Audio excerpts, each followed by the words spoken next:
Добрый день, дорогие наши радиослушатели и телезрители. Мы в прямом эфире, и у нас сегодня будет очень и очень интересная программа. Очень интересная программа.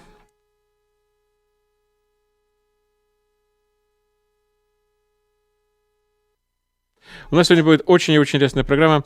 Дело в том, что многих волнует, а что у нас происходит с нашими пожарами.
Всем еще раз добрый день, дорогие наши радиослушатели. Я надеюсь, что вы уже подключились к нам.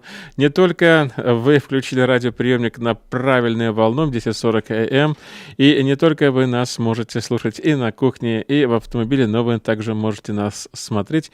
Надеюсь, что вы уже видите картинку. И, конечно, дорогие мои, нас всех волнует даже не жара, которая нас ожидает. Нас всех волнует даже не то, что у нас будет дальше с коронавирусом и с вакцинацией, а нас волнуют пожары. Лесные пожары. Мы с вами прекрасно знаем, что самый большой пожар, который уже, можно сказать, 500 000 акров уничтожил. Это очень-очень сильный пожар, который продолжает гореть, и также множество других лесных пожаров. И поэтому сегодня у нас будет программа именно об этом. Я с радостью хочу вам представить Сюзан Флори. Она является работником отдела по связям с общественностью Федерального лесного хозяйства. И она у нас будет сегодня не одна. Мне будет помогать, конечно, Тимур Исакович. Он будет переводить в обе стороны и помогать вести нашу сегодняшнюю беседу. Очень и очень интересная программа. Мы сейчас поприветствуем Сюзан Флори. Добрый день, Сюзан. Как ваше настроение, несмотря на все эти неприятности с пожарами? Мы вас слушаем. Hello, Susan. Andre just did a quick introduction, and he wants to know how are you doing today? How are things? Oh, very good, thank you. Thanks for having me here. Да. Спасибо большое, говорит Сьюзан. Спасибо, что мы ее пригласили. Спасибо. Мы очень рады вас видеть, очень рады вас слышать. Пожалуйста, нас всех это очень тревожит. Расскажите о ситуации с пожарами на сегодняшний день. Что у нас вообще происходит с ними? И я думаю, что, может быть, давай дадим Сьюзан быстренько пару минут, чтобы она тоже представилась и быстро еще рассказала о своей позиции. Да. Yes, before we go into the questions, do you think we can quickly ask you to tell us a little bit more about you and a little bit more about the position that you're at with the U.S. Forest Service? Sure. So I work for the U.S. Forest Service, and I'm filling in this summer helping with the fire communications for the Northwest for the Forest Service and the Bureau of Land Management. Да, Сьюзен работает в лесничем департаменте США, и вот на сегодняшний день она занимается коммуникацией с общественностью и отвечает на все вопросы, которые связаны с пожарами, которые горят. И также еще вот есть такой департамент по контролю за земляными участками. Да. Ну что ж, мы очень рады видеть сегодня и слышать Сюзан в прямом эфире. Пожалуйста, расскажите вот о той ситуации, которая сложилась сегодня. И нас очень интересует вообще, сколько пожаров вообще у нас сегодня, насколько ситуация плохая. Да. Thank you again for being with us. So let's jump into the first question. And can you just give us a quick update about what is currently happening in Oregon, maybe in Southwest Washington, with the fires? Like how many are burning and where? Yes. Fire season has come early to the Northwest, and we have quite a few fires burning across both Oregon and Washington. Да, в этом году сезон пожарный начался очень рано, и на данный момент очень много сейчас горит лесов в Орегоне, также в Вашингтоне. А сколько именно? Она может сказать, сколько вообще пожаров у нас сейчас? So go ahead and finish it out, and then the question was how many are burning? Yep. So there are 6 large fires in Oregon right now, mostly Central Oregon, and 10 in Washington, and those are mostly northern Washington. Значит, на данный момент 6 больших пожаров горит у нас в штате Орегон. Большинство из них находится в центральной части штата, а также в Вашингтоне сейчас 10 больших пожаров, но они, наоборот, на северной части штата Вашингтон. Окей, мы продолжаем. Это достаточно большое количество пожаров. Насколько вообще они большие, насколько они интенсивны? Мы слышали о том, что, например, bootleg fire, это вообще он 400 тысяч лишним занимает square feet. Это очень большой пожар, реально большой пожар. Yeah, so how big are exactly of fires we're talking about? I mean, everybody has been hearing about the bootleg fire that's burning, and it seems to be very, very big. What is it, 400 square miles right now? Can you tell us about that a little bit? Yeah, I'd have to look for the specific number, but it is the largest fire in the country right now. But they are getting some containment on that fire, so there's some progression that's happening.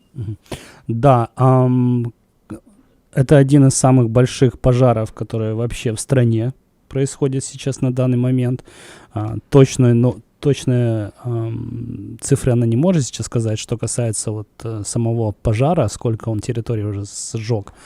Но говорит, что в принципе сейчас потихонечку ситуация становится лучше, и потихонечку как бы идет прогресс, то есть тушит его. Да, я слышал 2 очень важные вещи. Во-первых, многие склоняются к тому, что этот пожар возник в результате попадания молнии. Насколько эта версия вероятна в данном случае? So, is there any information on what started the bootleg fire? I mean, it was kind of in a remote location, right? From what Andre has heard, it was started by the lightning. Could you a little collaborate on that?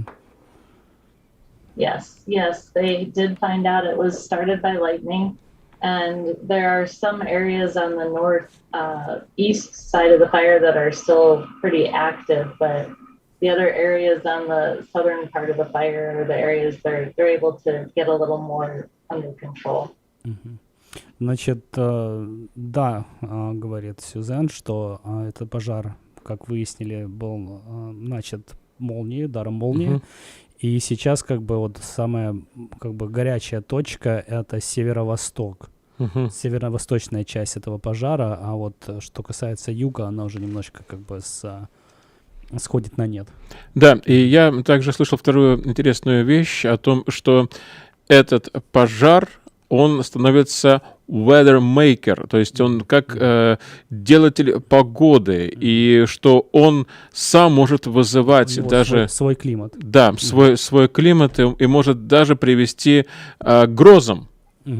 So another thing that Andrew has heard, that fire, it has its own like climate, and it's so big that it's starting to make its own weather, and that some of that weather is kind of making its own thunders and lightnings.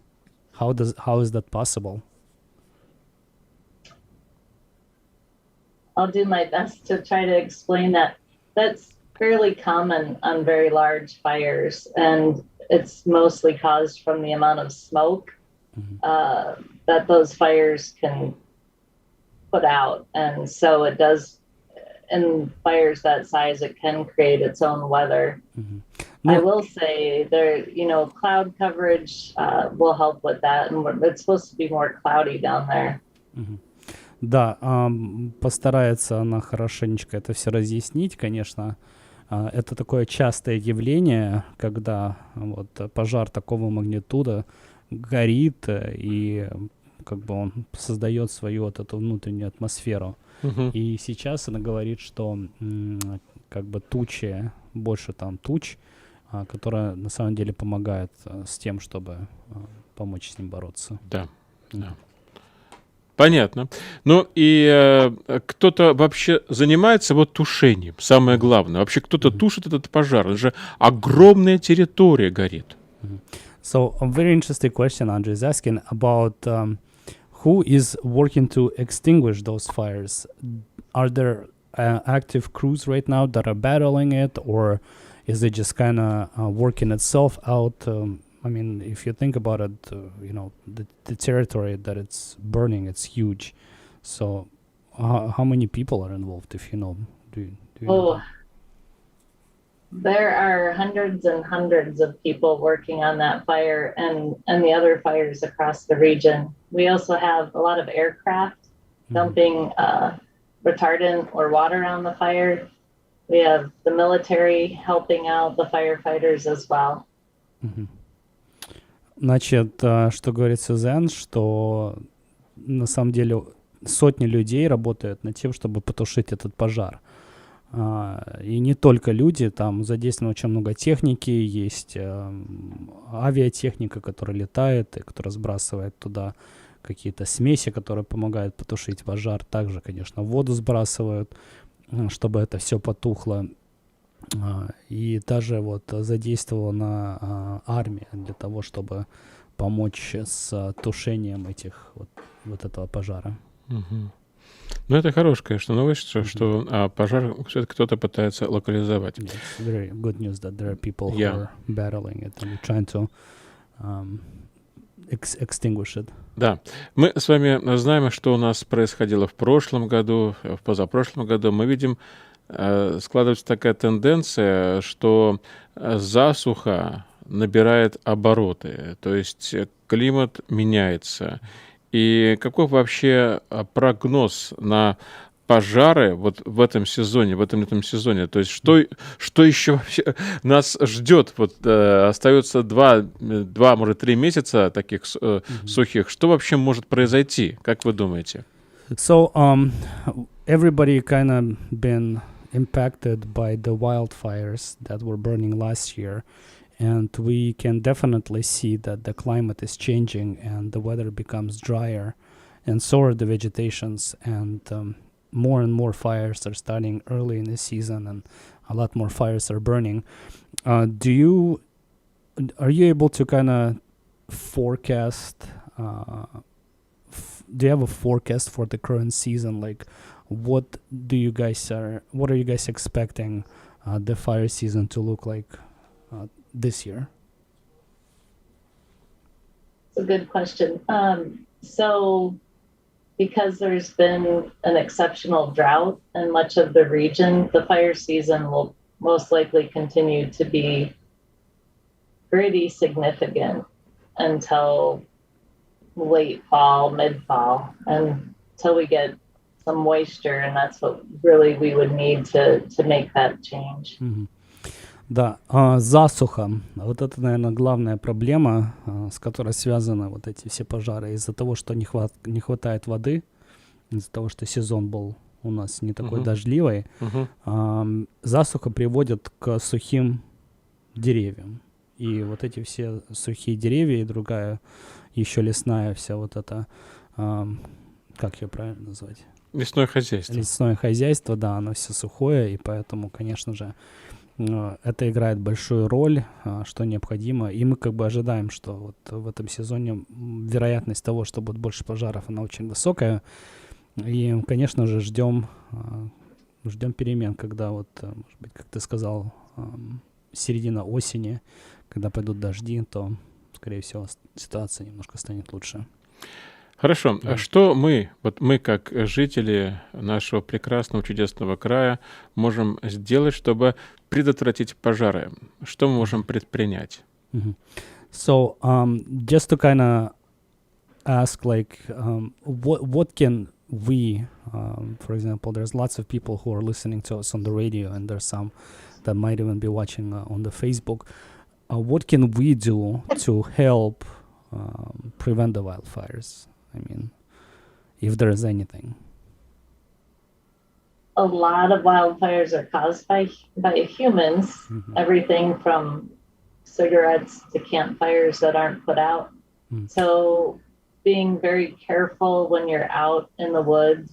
There are a lot of restrictions right now where you can't even have any kind of things like a campfire that would potentially start a fire. So also knowing before you go somewhere what the restrictions are, but just really knowing it's very, very dry out there and being very careful with any kind of spark that could cause a fire.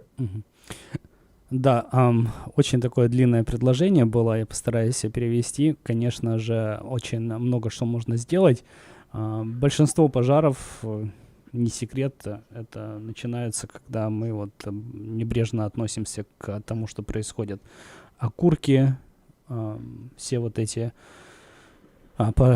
костры, которые мы разжигаем, когда мы едем на кемпинг, да, и, конечно же, это все может привести к пожару. Поэтому, в первую очередь, мы должны следить за тем, что мы делаем, знать, что, куда мы едем, и знать о тех правилах, которые на данный момент действуют туда, куда мы едем.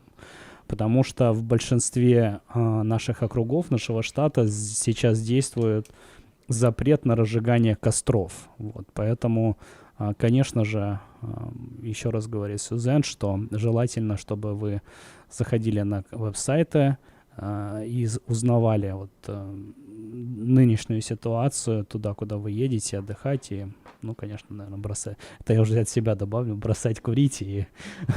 Я, знаете, подумал, неужели столько людей у нас много курят, что это способствует возникновению пожаров? Ведь наверняка, кроме молний, кроме окурков, кроме костров, есть также и другие факторы. Вот, например, сильный ветер, который может разнести пламя на очень большие расстояния, да, ведь не так ли? Что еще погода может быть, да, вот погода влияет. Ну, молния, да. Молния, да, ну, то есть конечно. влияет на... Но мы сейчас говорим больше, наверное, за человеческие факторы. Человеческие факторы.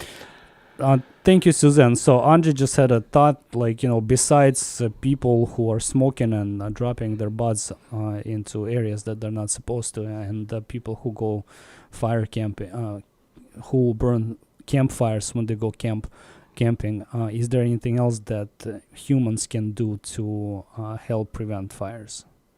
Yeah. One of the other more common ways that fires start are when people are towing a boat or a camper and the chains drag. And the chains dragging can cause sparks and quite often do. And so making sure you don't have any chains dragging if you're towing anything is really helpful. Да, вот еще одно интересный факт, что приводит к лесным пожарам. Это когда вот едут на своих машинах больших, там, может быть, вот как раз-таки в мобильхомах, да, любят сейчас наши, особенно славяне, покупают большие, дорогие, и там как бы есть цепи. И когда неправильно вот эти цепи зацепляют, они иногда просто висят под машиной, и как бы когда они трутся об асфальт, то, конечно, это приводит к искрам, и искры вот эти могут начать лесной пожар. Да, и, конечно, необходимо приводить в порядок все ваши движущие средства. Мгм. И вот, как Сюзанна сказала, напомнила нам, что действительно цепи тоже могут привести к этому. Мгм. Но и, конечно, вот эта вся неосторожность людей, которые устраивают кемпы, лагеря, и тоже там не всегда соблюдаются правила. Но я бы хотел сейчас спросить, а как вообще вот эти вот пожары повлияли на места отдыха? То есть, я так Мгм. понимаю, из-за того, что не только пожары, но и продукты горения, то есть дым от этих пожаров, наверняка все это способствует тому, что нам, Спугал. да, нам придется менять наши планы. Yeah. So moving on, we kind of talked about fire camps, and the question is how? How do current fire situation, how the current fires are affecting our recreational areas? Are there any areas that have been closed due to the bootleg fire? Are there any U.S. forest lands that are also being affected by this fire, or any other fires that are currently burning? Yeah, so the areas that have large fires have different closures depending on which area has the fire. And so the safest thing is always to contact where you plan to go ahead of time, Mhm. because the closures are going to vary. Some will be large scale, some will just be a couple roads or campgrounds. So just checking ahead before you have plans to go to any recreational site is a good idea. Мгм. Is there, да, то есть, что говорит Сюзан, она говорит, что, в принципе, возвращаемся к тому, что по-разному бывает, как бы разные выдаются запреты, смотря на то, куда вы едете, в какой земле вы находитесь, потому что мы все знаем, что земля американская, штатская, она поделена на маленькие кусочки, кому-то какая-то часть штатская, какая-то часть федеральная может быть, какая-то может быть городская. Поэтому, конечно, лучше следить за последней информацией и просто обращаться к проверенным источникам, чтобы узнать, что все ли в порядке в то место, куда вы едете. И я хотел задать вопрос Сюзан, если она знает, вот какой веб-сайт лучше всего проверяйте, когда вы планируете куда-то поехать отдохнуть. So, Susan, question was about what website would you recommend people use when they start planning like a camping trip? Is there a particular website that you think would benefit people to check out first? There are two that I would recommend. One would be our regional office website, which is Your Northwest Forest. Mm-hmm. And then the other one is the Northwest Coordination Center website. Mm-hmm. Значит, она говорит, что вот два сайта, которые рекомендуется посмотреть перед тем, как вы поедете куда-нибудь. Это, конечно же, вот штат федерального лесничества, он называется yourforest.org, и также есть еще координационный веб-сайт вот, лесов северо-запада, и там, наверное, будет вся нужная информация. Да, кстати, вот попутно я бы хотел спросить, что это значит, почему некоторые форест-центры до сих пор закрыты? Ведь мы видим, что вроде бы экономика открывается. По какой причине, например, вот закрыт Tillamook форест-центр, там другие вот эти центры? И значит ли это, что в этих лесах нельзя находиться? Или это просто центры закрыты? So, very interesting question, Suzanne. Andre has noticed that a lot of U.S. Forest Service centers across our state are still closed, even though that the economy is coming back up and lots of things are opening. And he noticed that some of those are closed, including Tillamook. Да, Tillamook Forest Center. Does that mean that, you know, if the center itself is closed, does it mean that the forest is also off the limits? Great question. No, the forests are all open.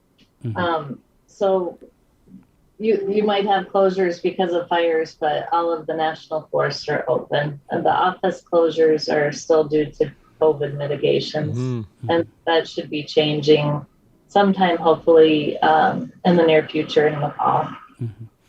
Да, замечательный вопрос. Значит, Сьюзан на него отвечает таким образом. Она говорит, что, в принципе, все леса открыты, несмотря на то, что центры закрыты. В большинстве случаев центры могут быть закрыты. Ну, конечно же, она еще говорит, что есть вероятность того, что некоторые леса недоступны, потому что там горят пожары, лучше туда не ходить. Да.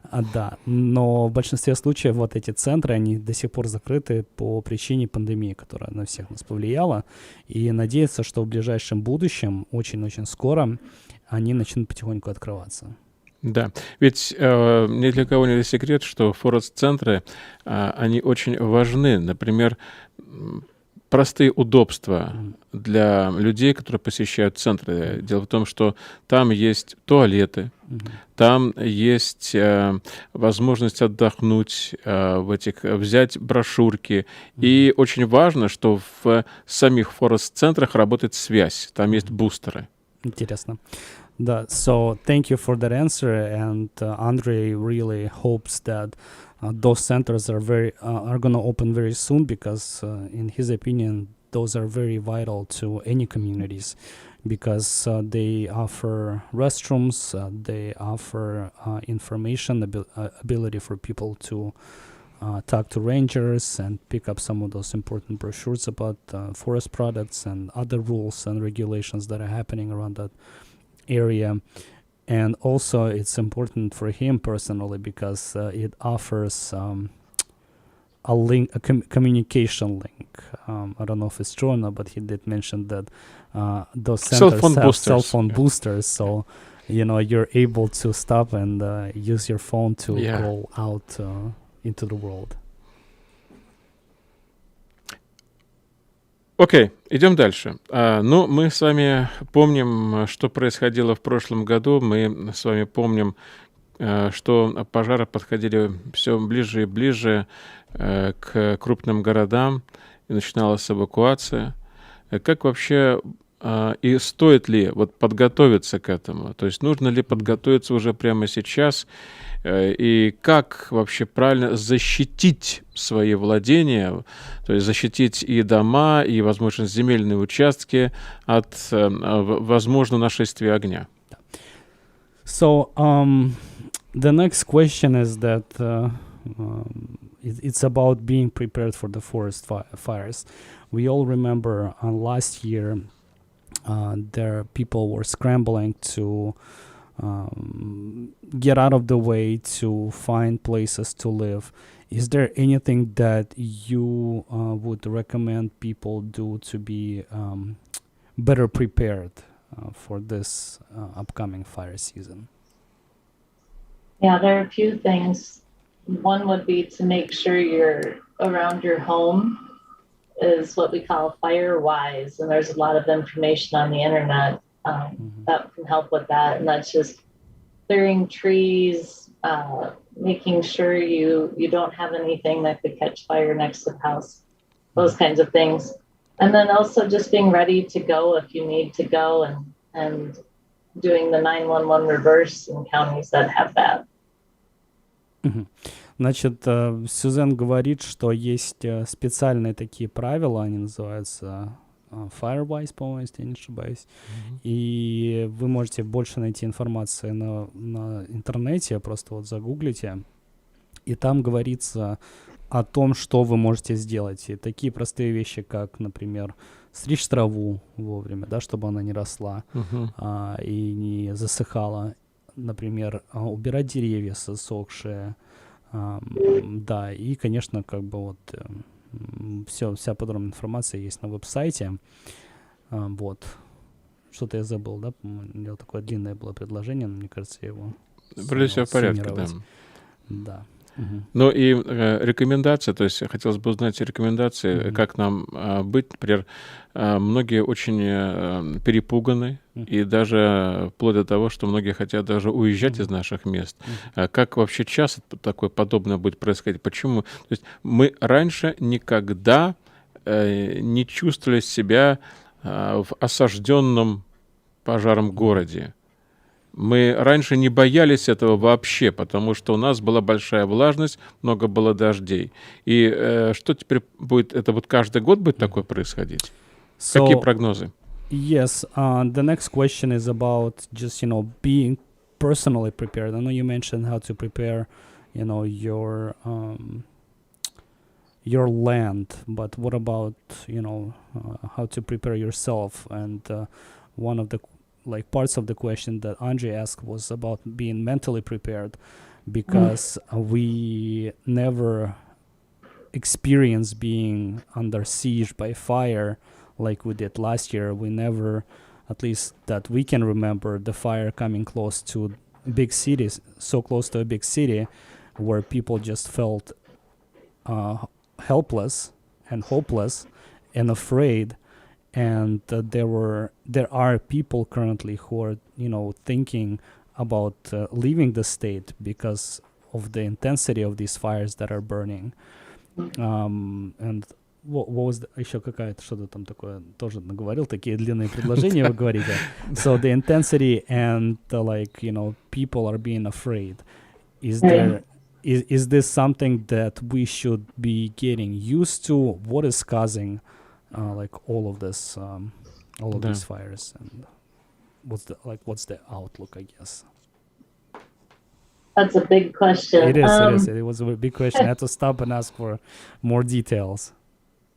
So people just need to stay informed. Number one, there's a lot of different ways you can get information. So if there's a fire anywhere near you that you're worried about, you can get information through lots of different ways to track where that fire is. Also,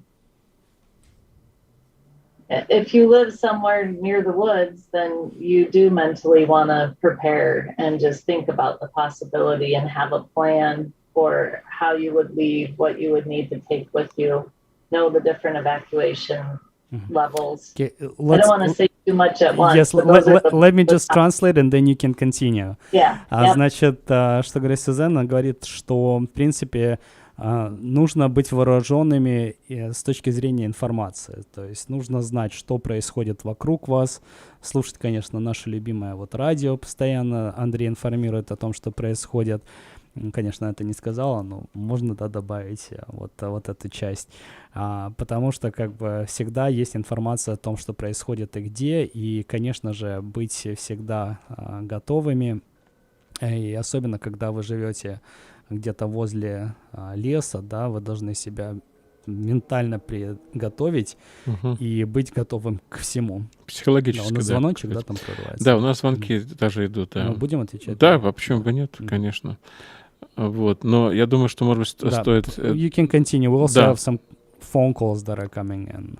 So let's finish answering the question. Yeah, I would say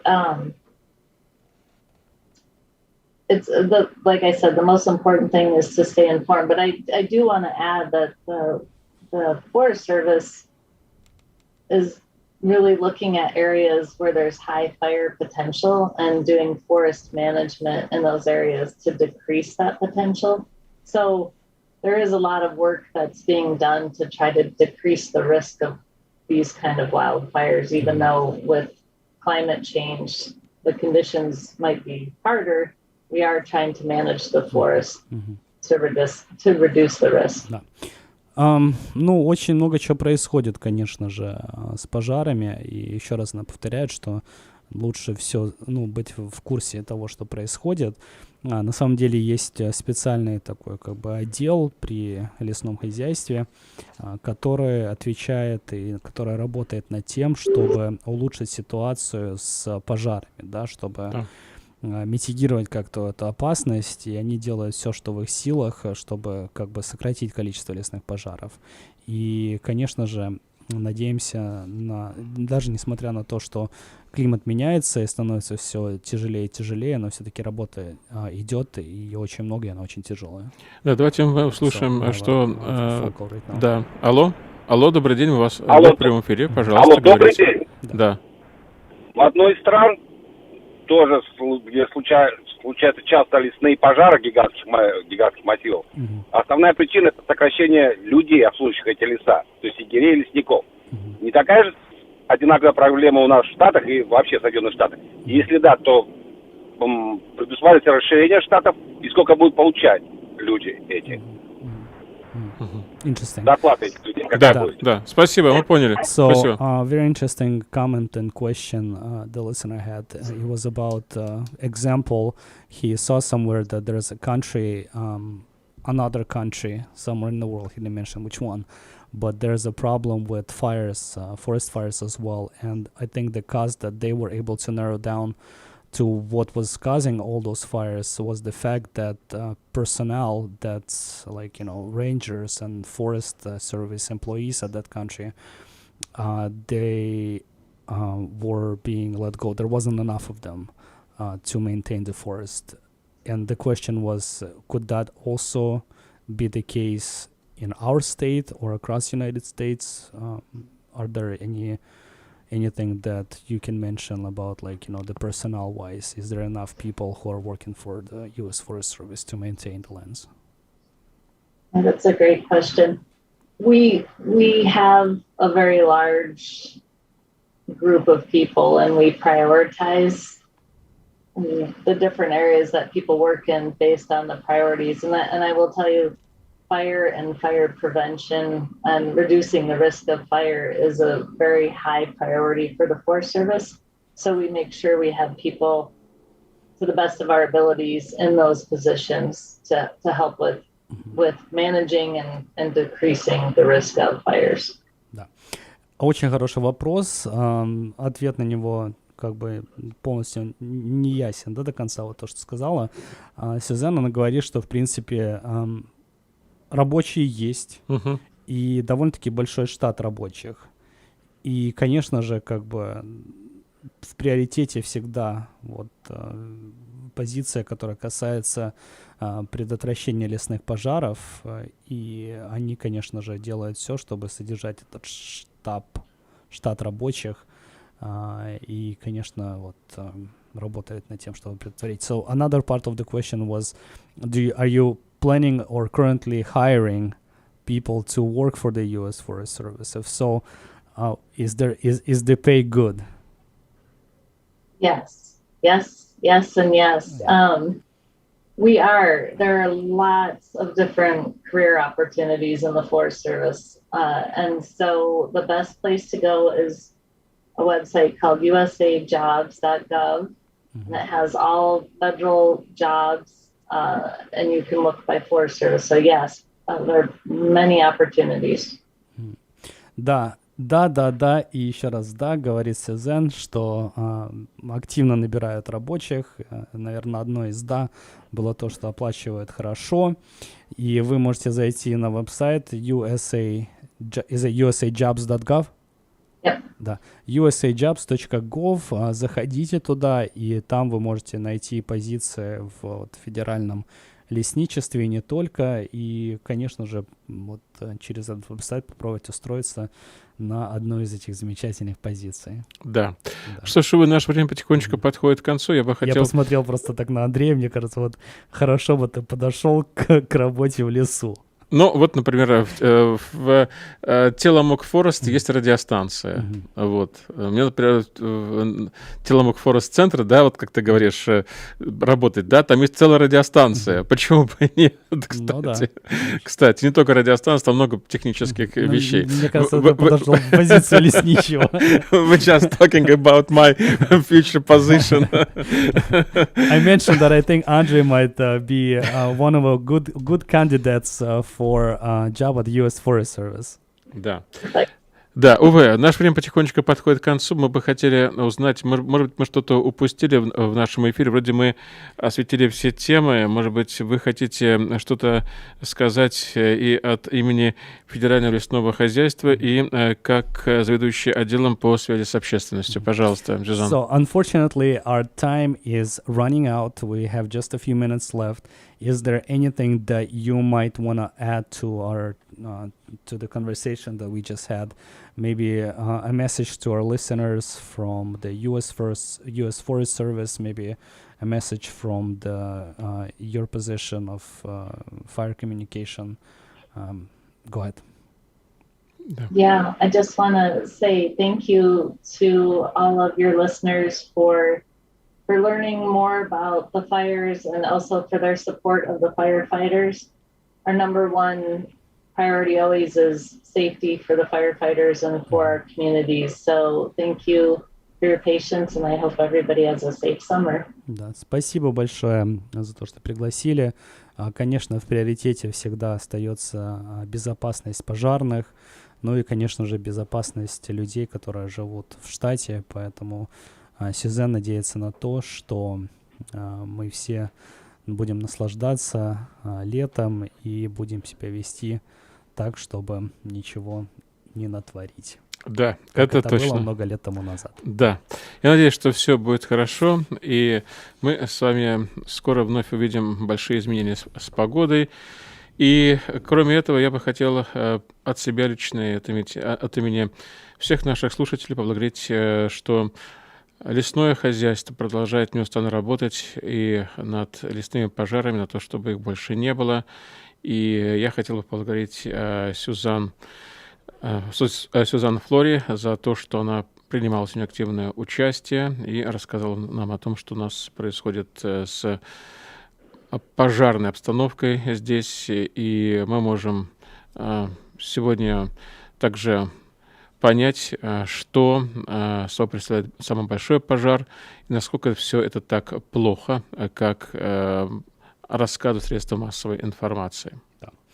Thank you so much, Suzanne, for being here with us as well, and thank you for sharing this important information about the current fire situation. I think it's much needed, especially in this community, to be able to get information from first source. Thank you. And hopefully we'll see you soon. Спасибо. Спасибо большое. До свидания. До свидания. Thank you. You are listening to KXPD 1040 AM, Radio Slavic Family. Поставьте свой бизнес на надежные колеса. Компания TrackSource предлагает широкий выбор БУ-траков большой и средней грузоподъемности. В продаже также есть новые прицепы, драйвен и рифер. Мы сертифицированные дилеры Vanguard, CMC и Capacity. Посоветуем, подберем, дадим гарантию. 503-937-00-84. Произошла поломка? Не списывайте свой трак со счетов. Обращайтесь в TrackSource. У нас есть нужные запчасти для любого грузовика или прицепа. Починим, восстановим, наладим. TrackSource, чтобы бизнес процветал. 503-937-00-84. 503-937-00-84. В Орегоне школа — это не просто здание. Школа — место комфорта и дружеской беседы за столом. Школа — место развития, гордости и стойкости. Место заботы, общения и учебы. Школы возвращаются к очному обучению